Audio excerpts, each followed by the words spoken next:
Hello, and welcome to the first episode, you might even say the pilot, of In the Know, your 25-minute deep dive into the biggest topics in workplace learning and performance. I'm JD, I'm the Chief Learning Architect at Axonify, and I'll be your host right here on LinkedIn Live every other Wednesday at 11:30 Eastern Time until someone tells me that I shouldn't do this anymore. You know, there are a lot of content items out there today, especially on popular, buzzy topics. It can be hard to figure out what's real and what's just hype. Plus, who has the time to attend hours on hours of online conferences and webinars to try to keep up with the latest and greatest? And that is why we are adding even more content. But we want In the Know to be a straight to the point, just what you need to know beacon of insight in an otherwise noisy marketplace. And that's why this show is just 25 minutes long. Shorter than a typical meeting, half as long as your standard webinar, and focus on the information you need to get started applying proven practices within your organization. Today, we're excited to be joined by Matthew Daniel. Matthew is from Guild Education, where he's the principal for the Career Mobility Center of Excellence. I finally said that correctly. Pat on the head for me. He's going to talk to us about what it takes to enable talent mobility within your frontline workforce. But first, let's dive into our feature story. The skills gap. Beyond the disruption brought by the pandemic over the past 2 years, the skills gap has been the biggest conversation in L&D for several years now. And now as organizations struggle to hire and retain talent, teams are looking to adopt skills-based strategies for everything from recruitment and training to project assignments and promotions. And there have been plenty of reports written about the skills gap, with findings like the fact that only 17% of executives say employees are very ready to adapt, reskill, and assume new roles. And that number coming from the 2021 Deloitte Human Capital Trends Report.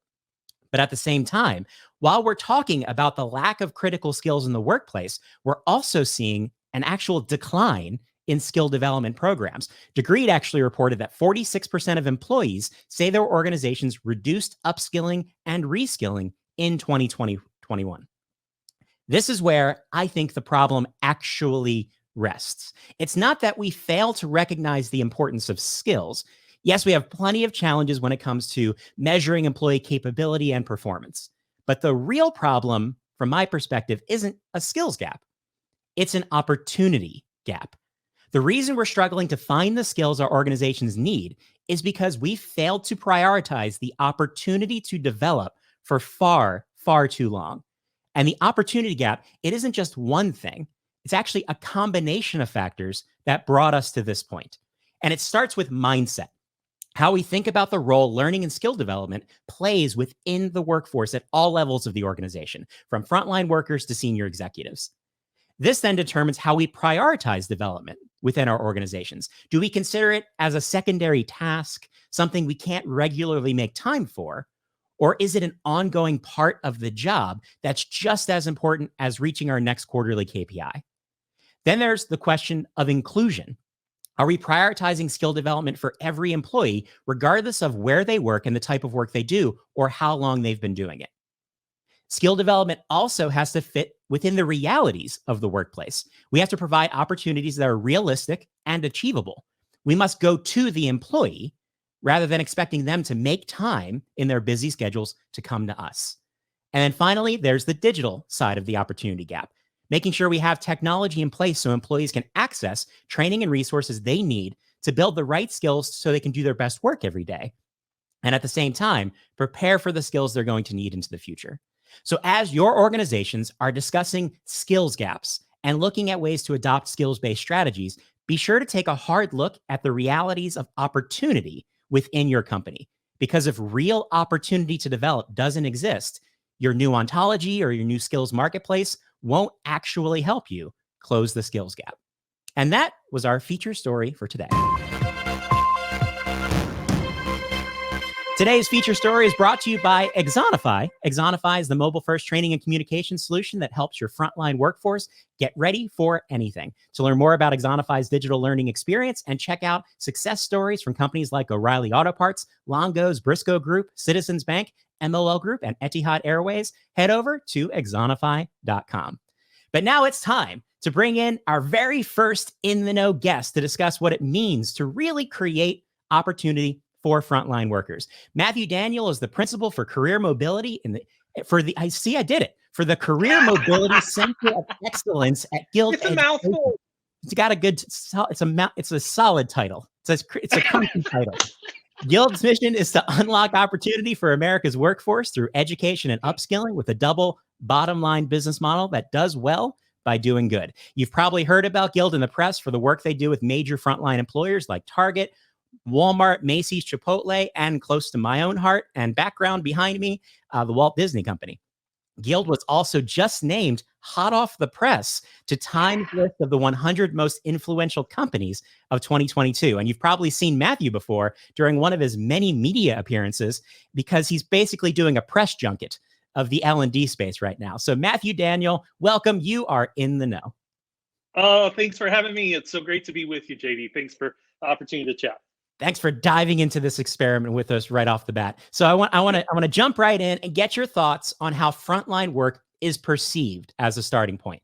Because when we talk about frontline work, I often hear people say things like, well, this isn't a career, this is just a job. And that includes people who are looking in from the outside, people who are in frontline roles, as well as those who manage frontline workers. So how do you think this kind of sentiment or mindset around frontline work impacts the very nature of that type of job?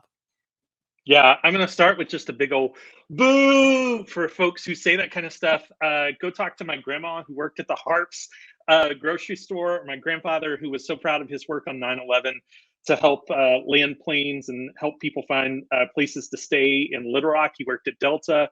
Or my other grandfather who was third generation working on power lines. Like these folks are massively important. We felt that.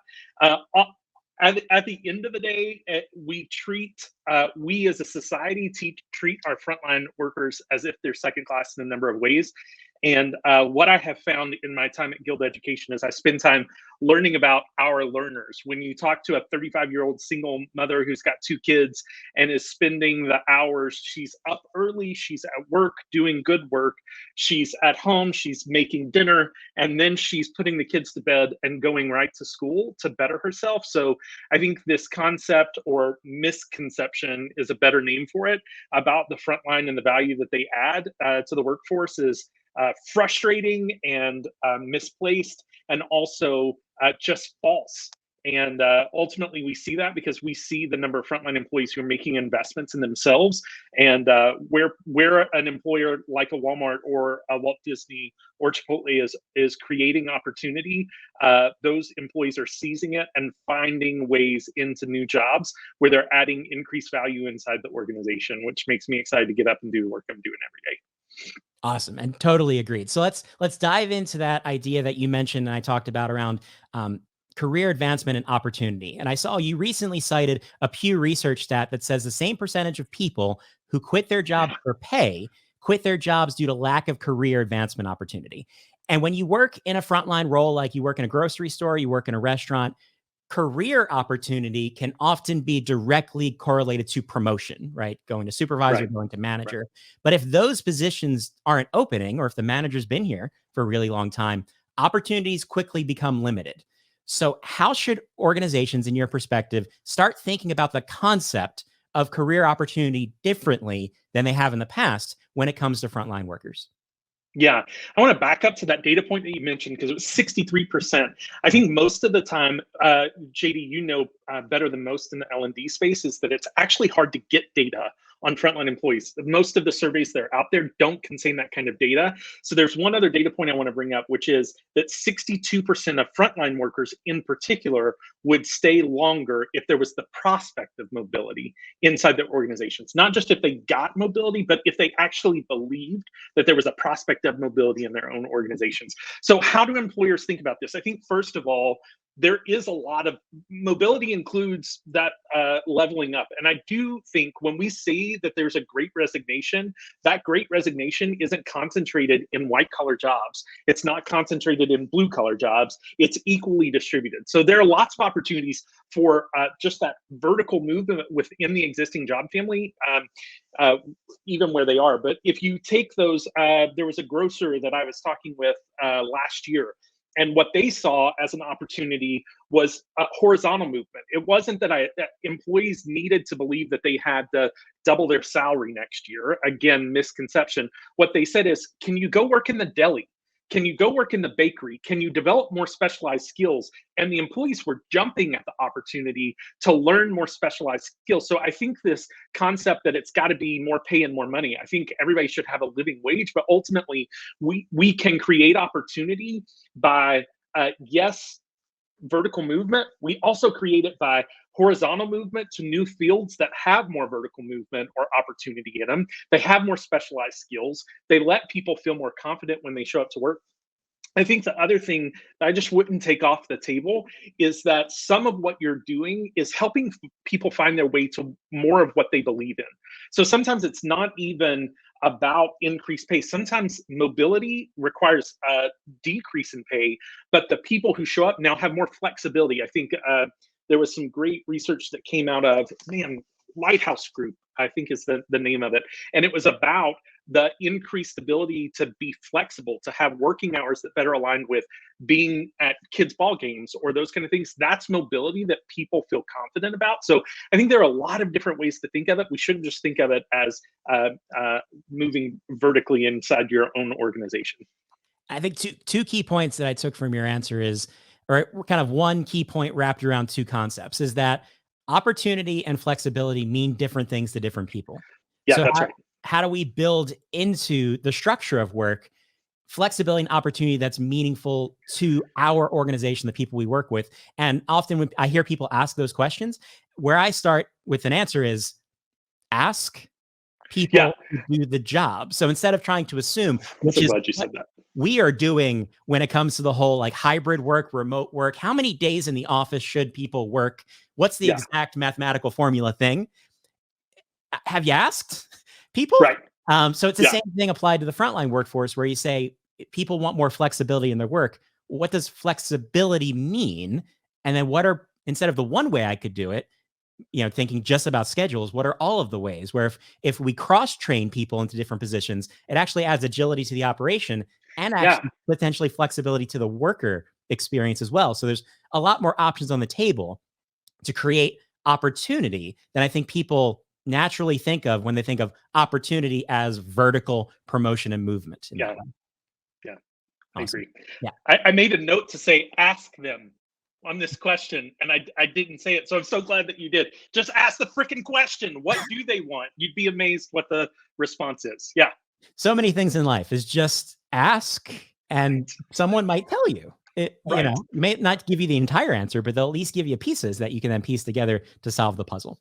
So while you're here, I wanted to tell you something, give you a bit of a hot take, is that I believe that you're the best author writing for CLO Magazine today.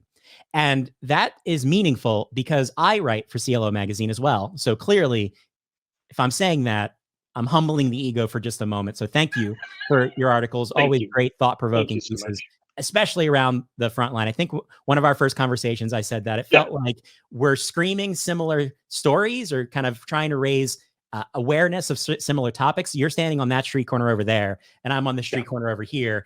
And at one point we went, oh, hey, you over there. We should talk. We should talk. Yeah. So one of the things you said in one of your articles really focused on was this idea of identifying hidden talent within your organization. And when you look at the scale of a lot of frontline employers, they may have 500 or 1,000 people who work in the corporate workforce, whether it's in an HQ or maybe now in hybrid or remote roles, but they might have 70,000 people working in frontline operations and logistics in the stores and whatnot. So how do you include everybody in your talent strategy rather than focusing on the people that you can see or most directly connected to? Yeah, I think a couple of thoughts on this. I am there. There's not much about a pandemic that I'm grateful for, if we're fully honest. But the one thing that I am incredibly grateful for is that the amount of realignment and like valuing frontline workers has been powerful, and it's made people start caring about this in a way that, quite frankly, 2 years ago, I don't feel like in some conversations when we talked about the frontline, companies started to think of it very much like this charitable giving to their employees to develop them outside of the exact performance of where they are right now.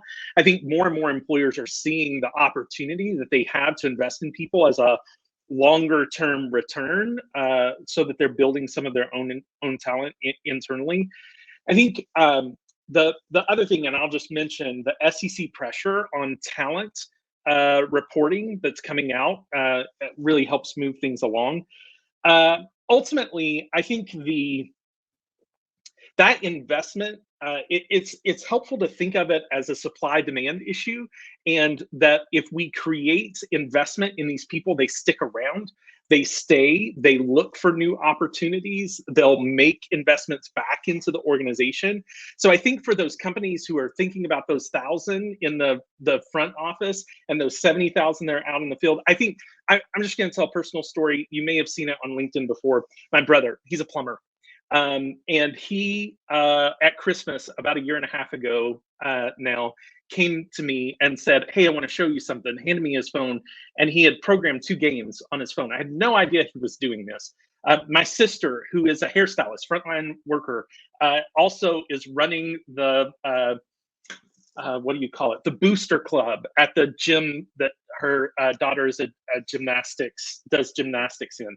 I think there are a lot of skills, and I think that our over indexing on talent marketplaces and like this thousands of skills, and let's put AI against everything that we're doing. I think there is a really valuable place for AI. I want to be really clear. This is not an either or conversation. This is a both and. But at Guild, what we do is talk, right? To the same question of like ask, that we were talking about a moment ago. We actually spend time with the learners and we say, what are you doing? What are your passions? Where do you spend your time?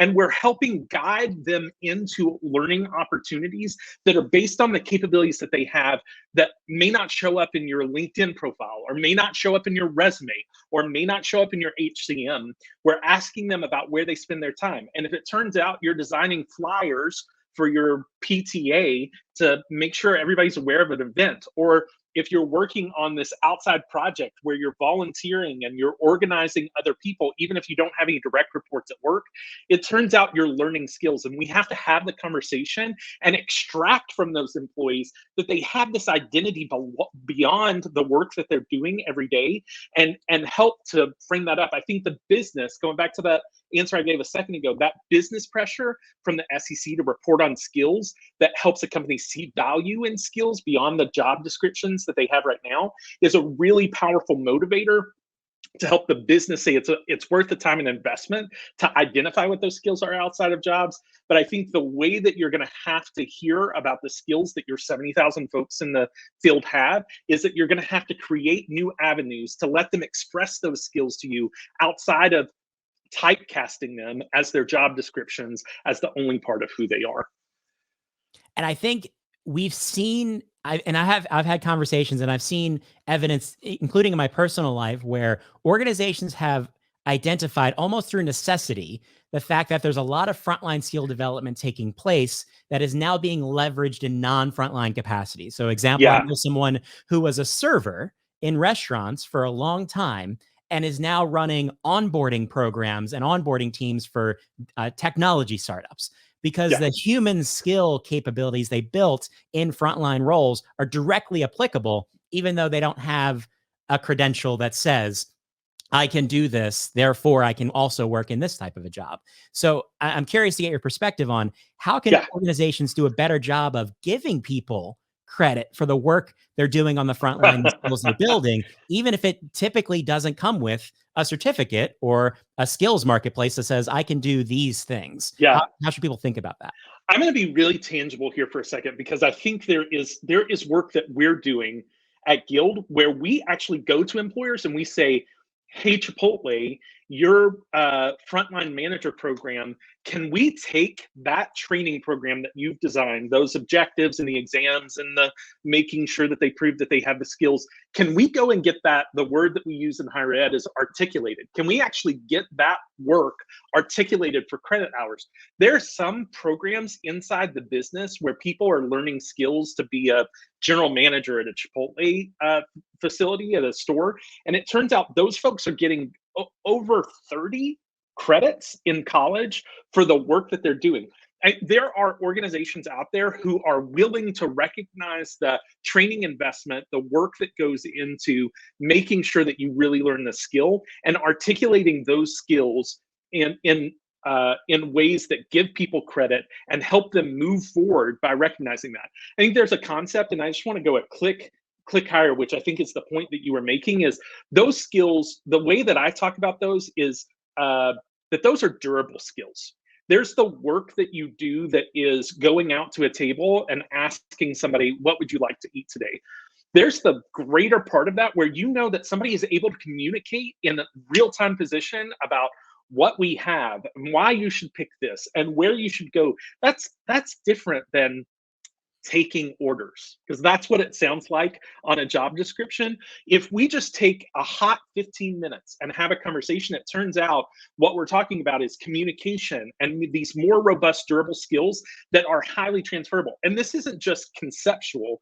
This is when we map the data. Let's take a CSR role, a customer service rep. They're in a call center, they're taking calls, and we do a direct map to an IT support specialist, the people who are taking phone calls internally whenever computers don't work.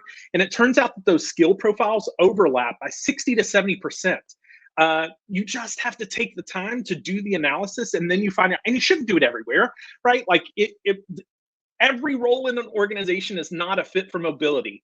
Data scientist is not a good match from CSR overnight, right? Like there's a whole pathway, a whole journey of opportunities and learning. And if I take the time to find out what those, we call them gateway roles, those places where there's good transfer, those durable skills apply, and there's that if we had a Venn diagram, there's a lot of overlap.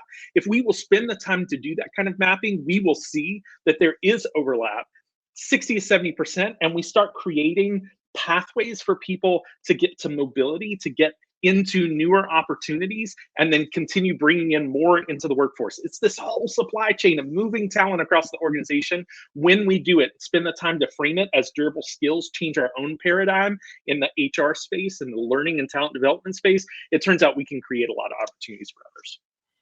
And looking at things that way from a strategic, more long-term investment-based perspective is really taking talent management or talent development to another place that, you know, if we had been there a couple of years ago, we might be in a better situation today where we're more able to build talent internally versus having historically relied on hiring in. And now we're seeing what happens when you can't reliably hire in either specific skills or just at the capacity you need in order to operate your business. And that, JD, can I give a quick analogy? I said this actually talking to Christopher Lynn, which is we all know how hard it was to get toilet paper 2 weeks ago, right? Or 2 years, not 2 weeks ago, 2 years ago. We know what happens when you don't balance the supply chain, when you have no surplus in the supply chain and you have some dynamic event around you. You can't go get a used car right now. If you do, you overpay for that car because you didn't buy it at the opportune time. That's the same thing that's happening in the labor market.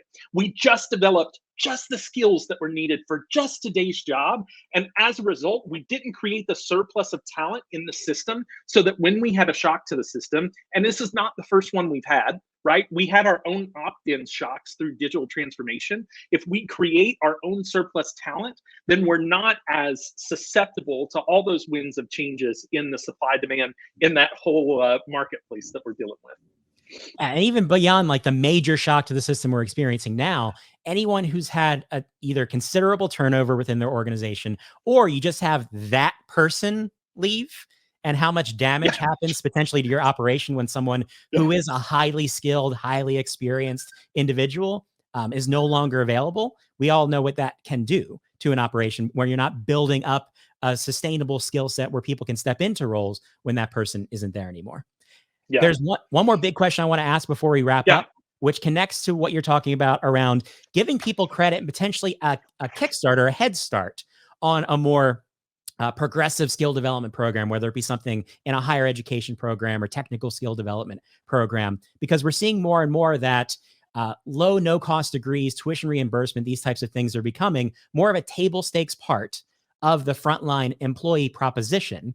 But just giving people access to an education program often isn't enough because people have a lot going on. They may be working multiple jobs. Now, this is something I have to find time in my busy schedule to be able to coordinate and complete. So my question for you as we wrap up is, what does it take for an organization to shift education from a job benefit to a meaningful career and life opportunity?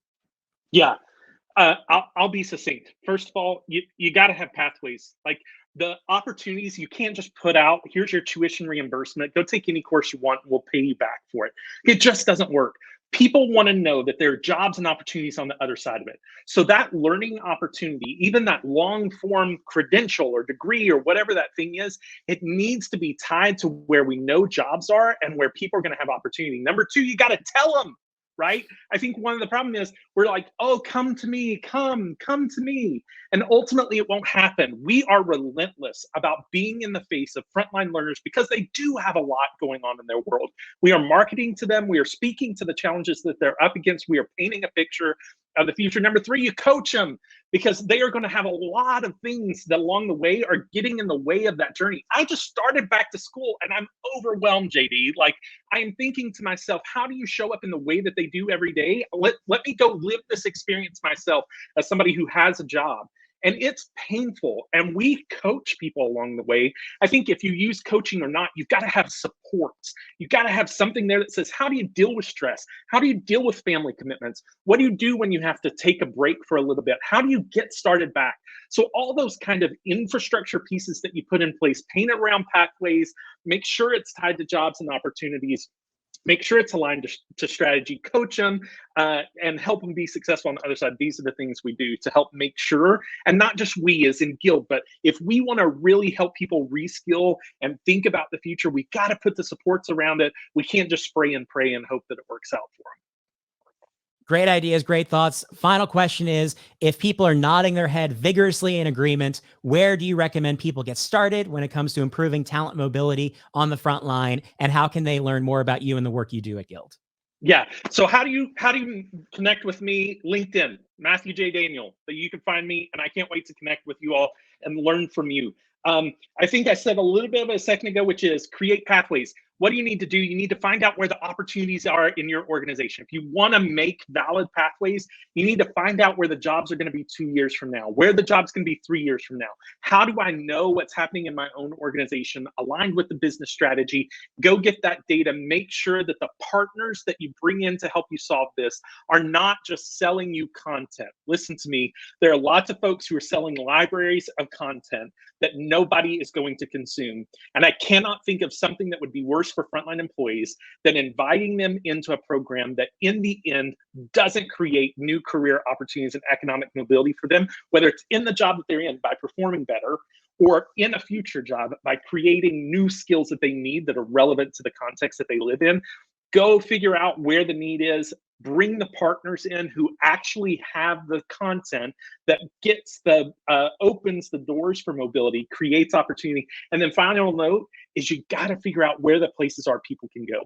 Because ultimately every job isn't a mobility job from the front line, especially. How do we find the places and create spaces? Listen to me, big companies, you'll do it for your campus recruiting.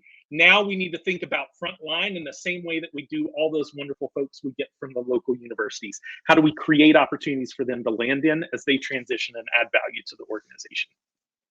That's awesome call to action. Thank you so much, Matthew Daniel, for being so in the know. And that is a wrap on our first episode for In the Know here on LinkedIn Live. For more tips on how to improve your frontline work experience, including how to build new skills and reduce turnover, check out Axonify's State of the Frontline Workplace report, available at axonify.com. And be sure to tune in for our next episode, April 13th, when we're joined by the most knowledgeable person in learning technology, That's right. Christopher Lind will be here, host of Learning Tech Talks, where we're going to talk market consolidation and how you can break through the buzz in the learning tech marketplace.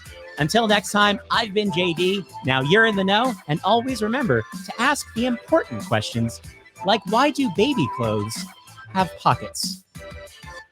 I'll see you later.